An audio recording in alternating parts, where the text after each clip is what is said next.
We are going to review a book. It's a book that I was able to go through recently and was a blessing to me. So I want us to look at the book together. The title of the book is Good to Great.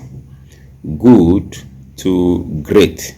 And the author of the book is Jim Collins. Jim Collins is the author of the book. So please, I want you to write it down, write the title of the book down, and look for the book online. I want you to lay your hands on it and study it. It's going to change your life. It's going to change your thinking. It's going to change your mindset. It's about moving from good, something that is already doing well, moving it to great. The book is a result of 5 years research. It's actually a research project. That book is a research project based on a 5 years research and study of 28 companies that are doing very, very well in the United States. So they studied 28 companies that were able to move from good to great. They studied them, and Jim Collins, who is the author, after studying these companies, now did what? Now put everything together in a book that is titled Good to Great. And I'm going to go through 9 things. If you have your writing materials, you can actually jot down some things, or if you have access to the book personally, you can also get it. Now, let me start with the first point. Why is good an enemy of great? When your business is doing well already, when your ministry is doing well already, when your marriage, your relationship is doing well already, you feel you have already gotten there. You don't need to really challenge yourself again. But believe me sincerely, when you are doing well, when you are good, it might be an enemy or a form of hindrance to great. Most organizations, now I told you it's a research work, so the points being listed here, they are points that were derived from what? From evidence, well grounded in evidence. So the book says that most organizations don't fail because they are terrible organizations. Most businesses don't fail because they are terrible businesses. Most ministries don't collapse because they are terrible ministries. They fail because they are good. They fail because they are good, and they are also complacent with being good. So when you are good and you now build your castle around being good, and you don't get challenged again, then it's possible your business, your organization, your ministry, or whatever you are trying to put together may fail. Good may not be a stepping stone to great at times, because many of us, when you are already doing good, you see it as an end in itself already. So it may not be a stepping stone to great. It is a quiet ceiling. It's a ceiling. Good is like a ceiling over your head that keeps people away from reaching to great. So the enemy of good, the author said, is not bad, the enemy of great rather is not bad, but is good. The author said the enemy of great is not bad, but is good.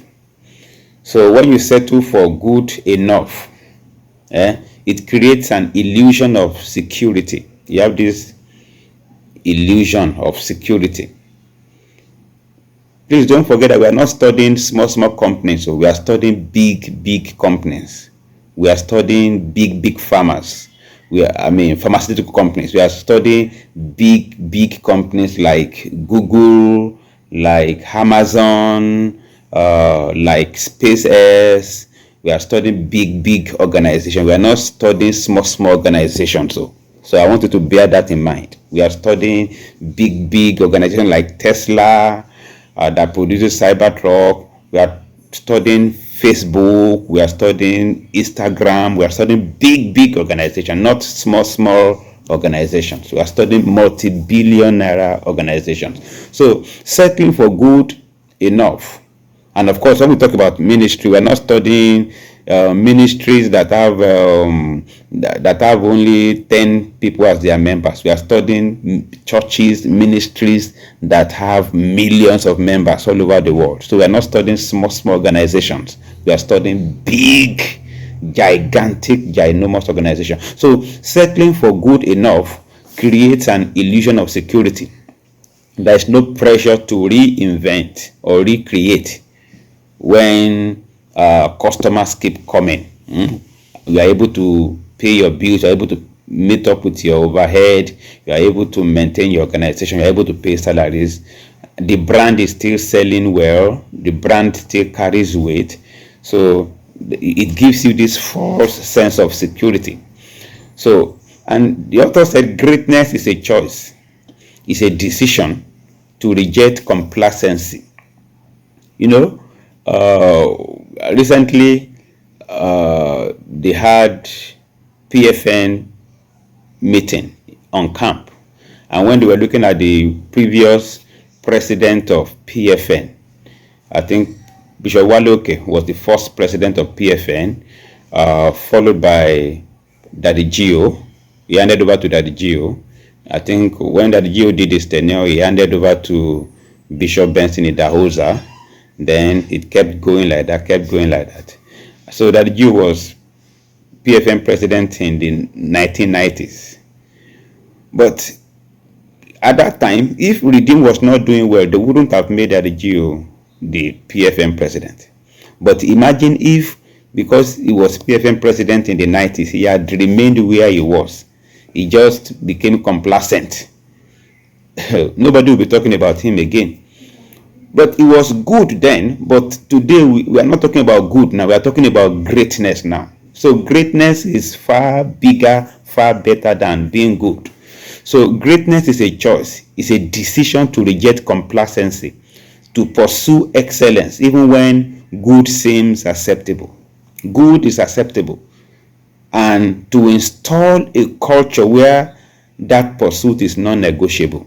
You install a culture where the pursuit of excellence is not negotiable. Maybe you want to write an exam and the pass mark of the exam is 50. As someone who is pursuing greatness, your own pass mark, you can raise the bar to like 80.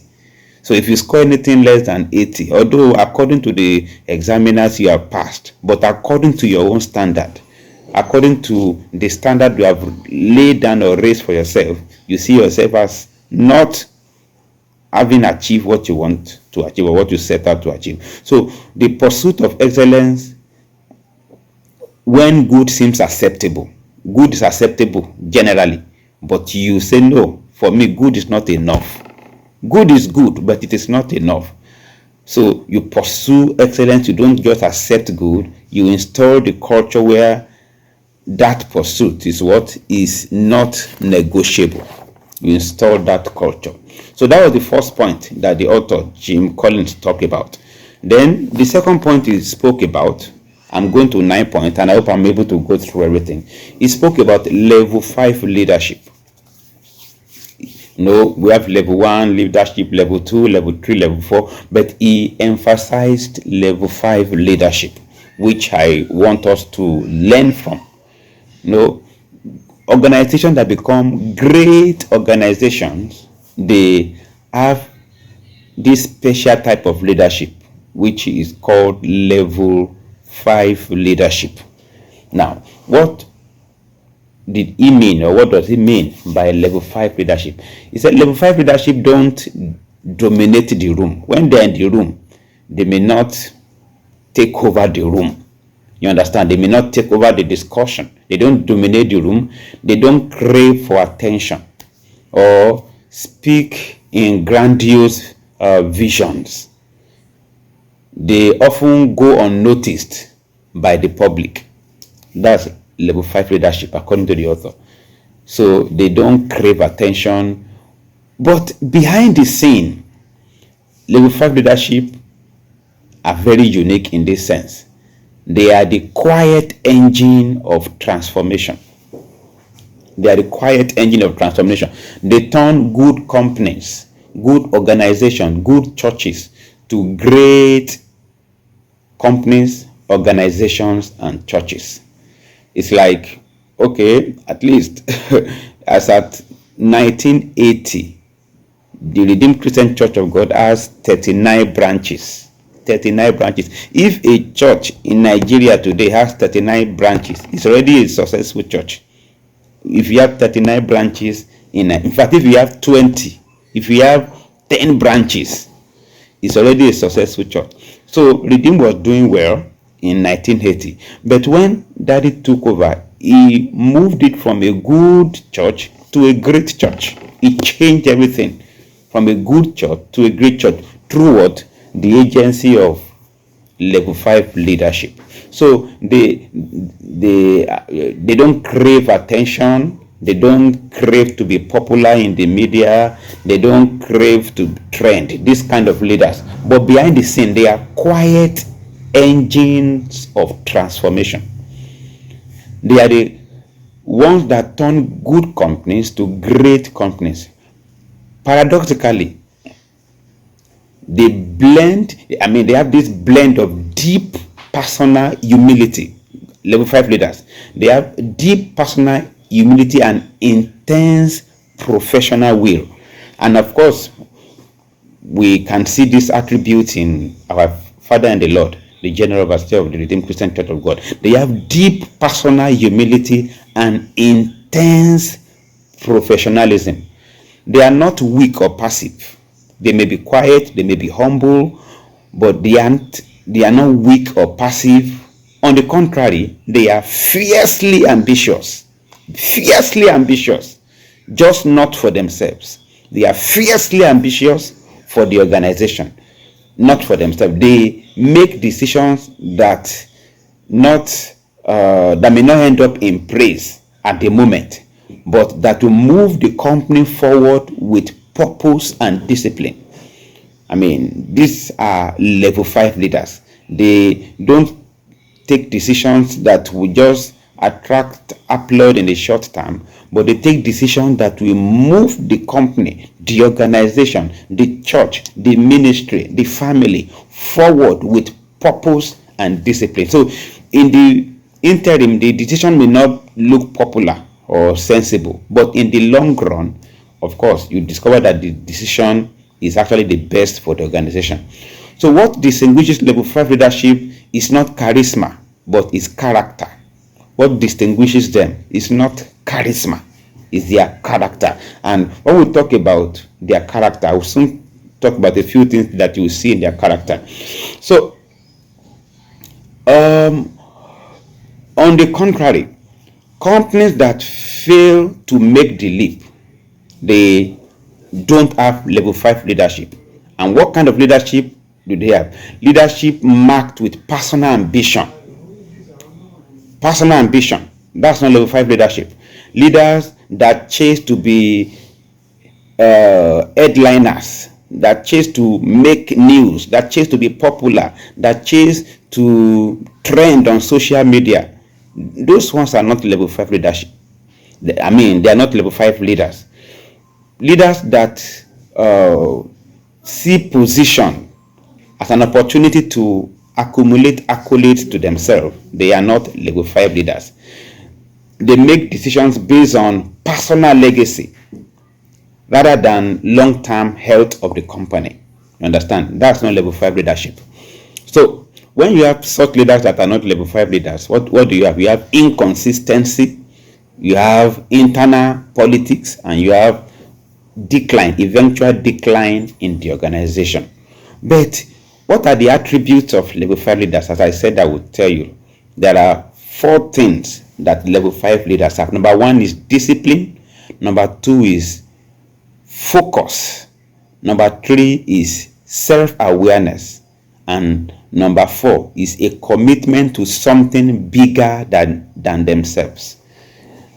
You understand? Level 5 leaders, they are not committed to what will make them popular as individual, but they are committed to what will move the organization forward. They don't want to be seen as people that are trending or people that are running things. They move themselves to the background a little bit, and they move the organization, the ministry, the church, the company, the organization, the family. They move it forward. Those are level 5 leaders.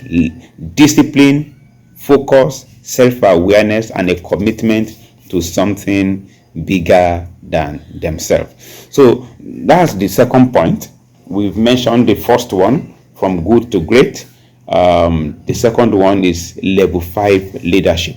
Then the third point that Jim Collins spoke about in this book, in this very wonderful book, please try and get a copy, Good to Great. The third point he spoke about was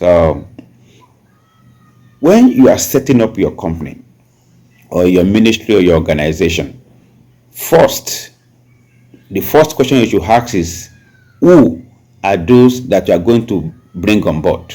Not even what they are going to do. Who are those you want to bring on board? You have to get the right people in your inner circle, and those who are doing the work for you. You must get like-minded people, the right people. Get the right people on the bus.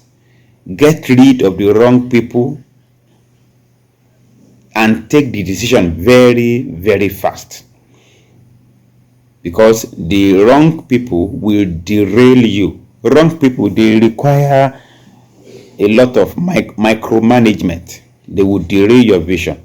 Most great companies start with who, not what. Who am I employing? Who is going to be on board this vision? Who is going to be on board this organization, this church? Who is going to be on board even this marriage? Who is this person? I was listening recently, or I read somewhere, that as a man, if you know that you are a man that carries great vision, you mustn't marry a woman that does not have, that is so beautiful but does not have the womb to carry your vision. She doesn't have the womb to carry your vision. She might be so beautiful, but if she doesn't have the spiritual womb to carry your vision, then that person cannot be on board of your vision. If you bring that person on board of your vision, of course, you cannot go too far. You cannot go too far. So the right people don't need constant pushing. They don't need close supervision. You don't need to, you don't need to be micromanaging them. They just show up because they care about the vision. Wrong people don't just make bad decisions. They also create a drag. They are a weight on your organization, on your vision. They sap energy. They resist change. Wrong people, they sap your energy. They resist change. They often need multiple layers of management. So they drain you of focus and they drain you of time. So you have to let go of the wrong people, just as God told Abraham, let go of Lot. And when he let go of Lot, that was when he was able to hear the words of God and was able to see the vision that God wanted to show him. So let go of the wrong people, not cruelly, but you have to let them go decisively. Even if you're in a relationship and you know that this person does not have the womb to carry my vision, this man does not even have a vision, it's better you let go decisively. So the right people, they are not those ones with the best set of skills. They may not be those ones with the best set of skills. They are the ones who share your value. They share your value. They believe in your vision. They believe in your mission. And they are willing to grow with you. They are willing to grow with your organization. They are willing to start small with you and grow with your organization. So that's the third point that is made in that book. And I want you to take note of it. Then the fourth point that is made in the book is you should confront the brutal fact that you shouldn't lose faith. Confront the brutal fact. And under this, he said, greatness doesn't begin with ambition. It begins with honesty. You must be honest with yourself. Why do I want to move from good to great? Is it because of personal ambition? Is it because of personal aggrandizement? Or because I want to live, I want this organization, this company to become great and make an impact in the world? So greatness doesn't begin with personal ambition, it begins with honesty. So in the academic environment, they used to say something, and I want you to listen to this. In the academic environment, if you are a lecturer or you are in academics in any way or the other, they say it's either you publish or you perish. You publish or you perish. So when you are a lecturer, you must keep conducting research and publishing because your promotion depends on it. So, but in our own discussion today is either you reinvent or you do what? You die. It's either you reinvent. As technology is changing, you must face the brutal fact and reinvent yourself, reinvent your company, reinvent your organization.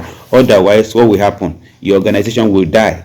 If you don't reinvent, you will die. Now we are talking about technology, we are talking about internet, we are talking about social media, we are talking about artificial intelligence. Brothers and sisters, we must reinvent.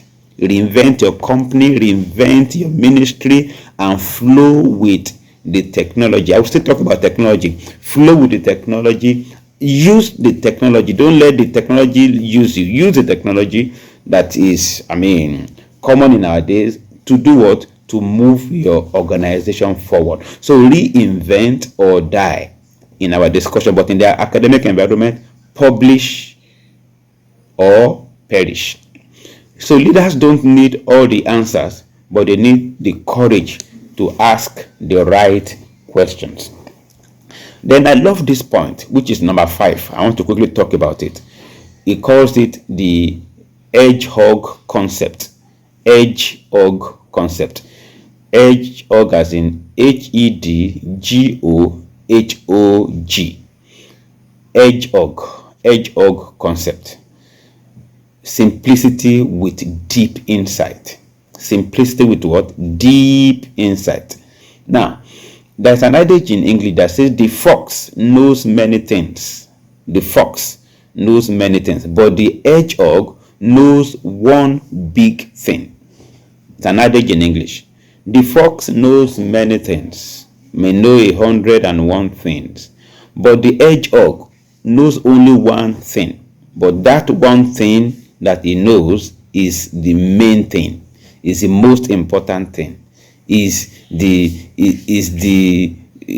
one that will really make a difference. That's what the adage says. So in business, the great companies behave like the hedgehogs. The great companies, great farmers, Google, Instagram, Facebook, Amazon, SpaceX, Tesla, they have the hedgehog mentality. They don't just know many things. They know one big thing. They don't chase every trend. They don't diversify aimlessly or try to be everything to everybody. Instead, they find the one big thing, their deep, clear focus, and commit to it relentlessly. They find their deep, clear focus and commit to it relentlessly. If you look at, let's bring it to ministry now. Let's bring it to church things. If you look at the major preachers in our country, the leaders of faith in our country, if you look at their message or their messages, you will notice that there is a form of focus.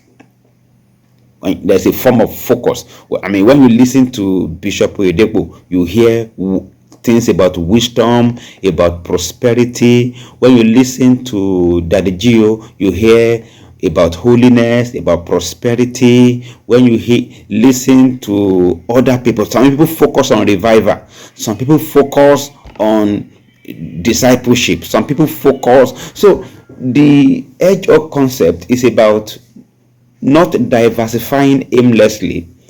When you ask that Jew to talk about prosperity, definitely can talk about prosperity. When you ask him to talk about holiness, he can talk about holiness. When you ask him to talk about wisdom, he can talk about wisdom. When you ask him to talk about discipleship, he can talk about discipleship. But he focuses on the area of his strength. So their deep, clear focus, and they commit to it relentlessly. Now, how do you know what you need to commit to relentlessly? So Jim Collins came up with 3 concepts. He said you should ask yourself 3 questions, and the intersection of these 3 questions will make you know where you do what you should put your energy. Number 1 question, he said, what are you deeply passionate about? What are you deeply passionate about? Are you deeply passionate about anything? Maybe as a doctor, you want people to be healthy. As a businessman, you want to make goods and services available to people. As a minister, you want to disciple people. What are you deeply passionate about? That's number 1 question. Then number 2 question is, what is that thing that you can be the best at in the world? What is that thing that you can be the best at in the whole world? Then number 3 is, what drives your economic engine? So if you're able to answer these 3 questions, then the overlap of the answer, if you draw 3 circles, the overlap is where that thing that you must completely commit yourself to lies. That's where it lies. So the overlap is where your greatness lies. The overlap is where greatness happens. So many companies confuse being busy with being strategic. There's a difference between being busy and being strategic. You can be busy and doing nothing, but you can appear not busy, like the hedgehog that knows only one big thing, whereas the fox knows many things and is jumping up and down everywhere. But the hedgehog knows one big thing and focuses on that one thing. Is very strategic, whereas the fox is busy. In a world filled with foxes chasing novelty, the hedgehog endures. They build momentum around simple truth and stick to it. They build momentum around some simple things and they do what? They stick to it. So that's the 5th point that Jim Collins made. I want to quickly run through the remaining 3 because I think I have about 4 more. And let me see how far I can go because of time. Okay, the culture of discipline. The culture of what? Of discipline. The culture of discipline. So freedom within a framework of discipline. Freedom with boundaries. You become law to yourself. Apostle Paul said, everything is permissible, everything is lawful to me, but I have brought myself under discipline. I have ensured that these things that I have free access to, they don't become lord over me. So discipline people don't require micromanagement because they hold themselves to high standard. You lead yourself, you discipline yourself, discipline your appetite, discipline your desires, discipline your indulgences, discipline your cravings. Once you have disciplined people in place, let me tell you, the need for bureaucracy disappears. Bureaucracy and having multiple level of leaders, multiple level of management. Bureaucracy exists because you have the wrong people on board. You have people that are not disciplined on board.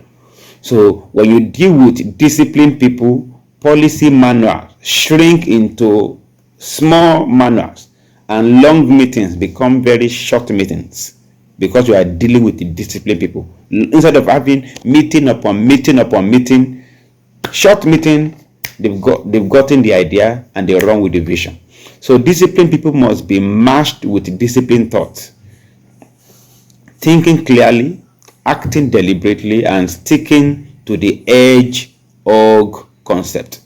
Sticking to the edge-org concept. So disciplined thought prevents mission drift. When you are disciplined in your thought, your mission will not drift. But when you are not disciplined, your mission will do what? Will drift, and you will lose focus. So great companies act with unwavering consistency.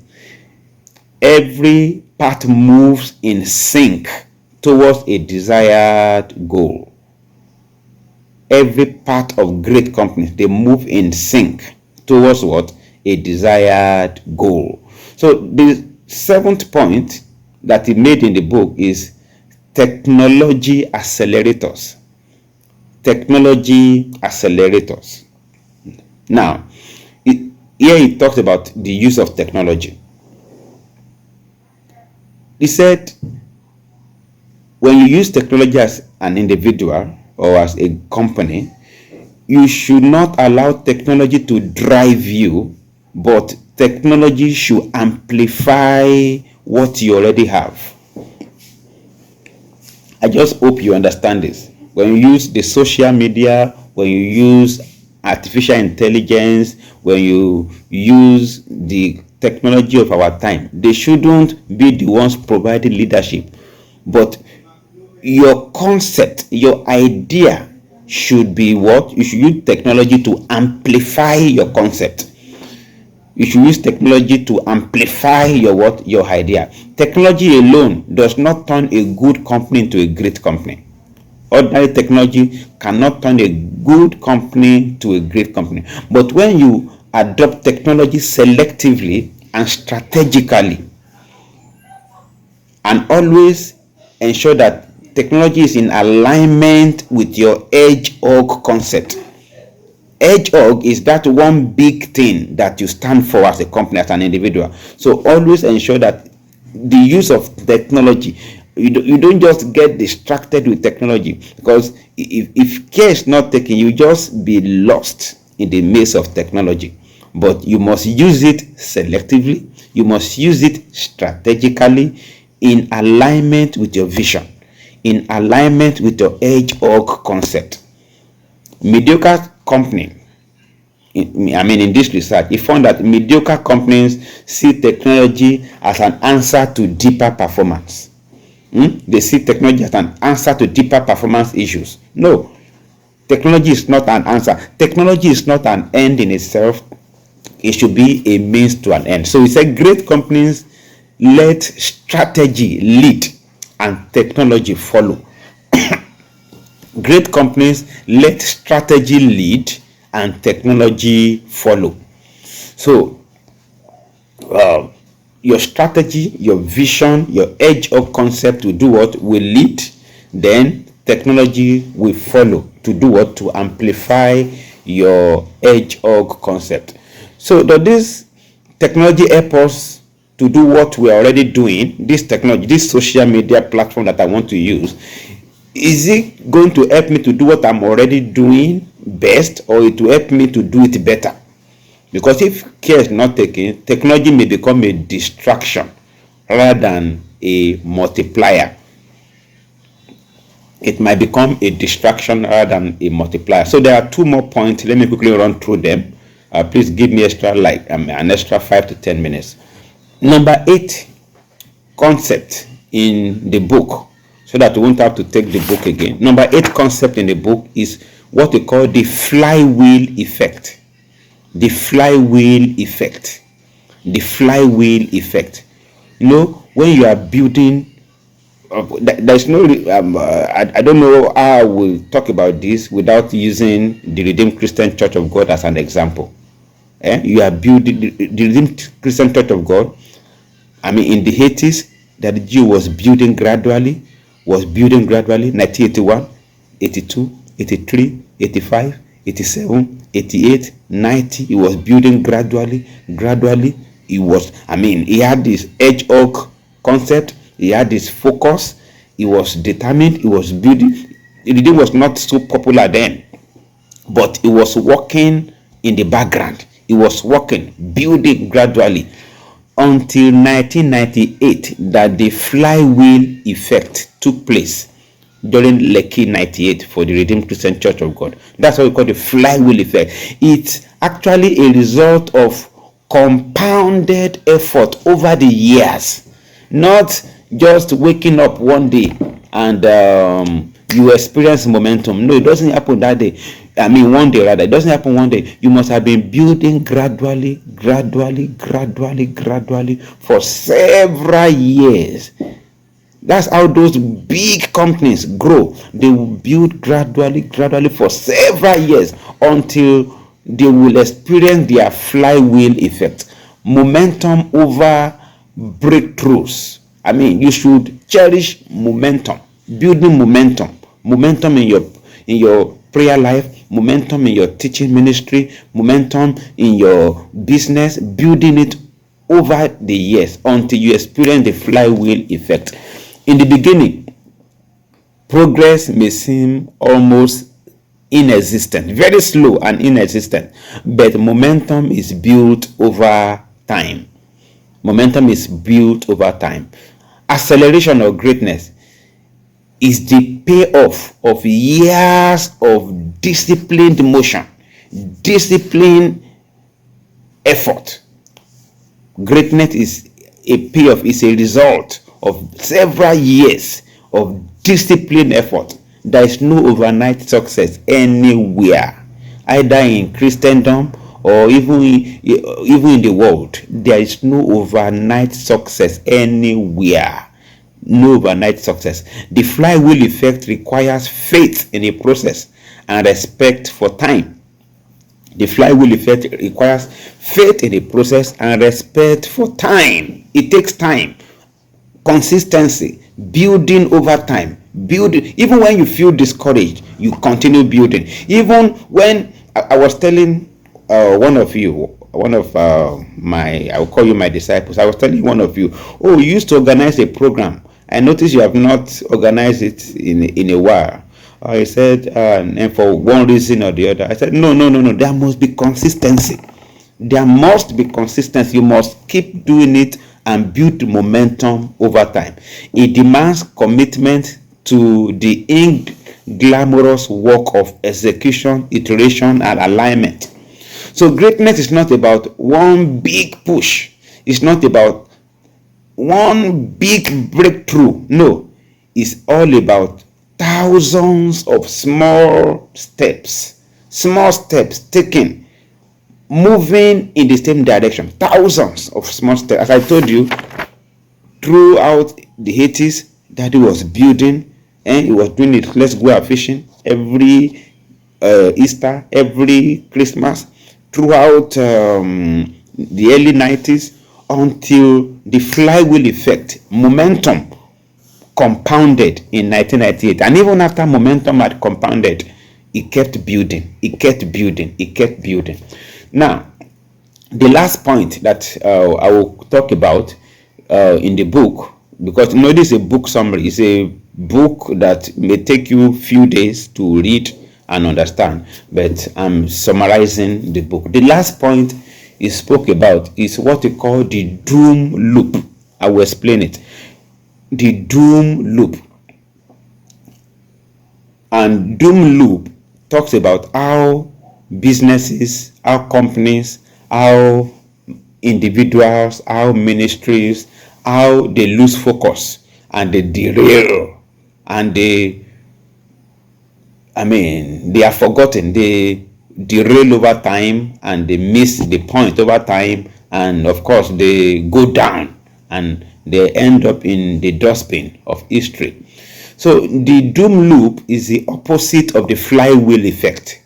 When you take small steps over several years and build and you gain momentum and you reach a point, that when you want to gain momentum and you reach that point, it is like a point of no return. Momentum will just continue to add to momentum. Momentum is adding to momentum. It's like in the Redeemed Christian Church of God, we are not in those days, areas used to be the highest, but a point came that zones became the highest. A point came that provinces became the highest. A point came that regions became the highest. But these days we are talking about continents. So that's momentum that has built over several years. But the doom loop is the opposite of that. It's a destructive cycle. You can call it a vicious cycle that prevents companies from ever gaining traction. Once you don't build momentum over time, you enter into the doom loop. And once you enter into the doom loop, your company goes down, your vision goes down, your ministry goes down. You understand? There are churches that have entered into the doom loop. They've experienced breakthroughs in the past, but instead of building momentum over time, they entered into the doom loop. So the doom loop is a destructive cycle that prevents companies from ever gaining traction. Begins with lack of discipline. It begins with lack of discipline. Indiscipline among leadership, among followership, followed by reactive decisions. Instead of taking active decisions, you start taking reactive decisions, often driven by short-term pressures, or you need to appear that it's as if progress is happening. There's a need to just show the media that progress is happening. That is a pointer that such an organization is derailing into the doom loop. The result is a constant search for new big things with little consideration for slow, consistent work that real progress requires. Companies in the doom loop jump from strategies to strategy. Instead of focusing on one strategy, they jump from strategy to strategy. Today, okay, let us go for evangelism. Tomorrow, crusade. Okay, let's do discipleship. There is no direction. There is no focus. There is no strategy. There is no synergy. There is no consistency. So they jump from strategies to strategy. They jump from leader to leader. They change leadership fast and furiously, and they jump from campaign to campaign. No compounding momentum. No compounding momentum over time, because each initiative, once you introduce a new initiative to your organization, you reset the wheel and you go back in time. It's like you are starting all over again. Once you change the strategy, you reset the wheel. When you want to change leadership, you reset the wheel and you go back in time to start all over again. So what makes the doom loop especially dangerous is that it can look productive. Initially, it will look productive. It's as if, there's a new brand, there's a flashy product. We are launching a major restructuring, or it may even generate headlines. It may even trend on social media.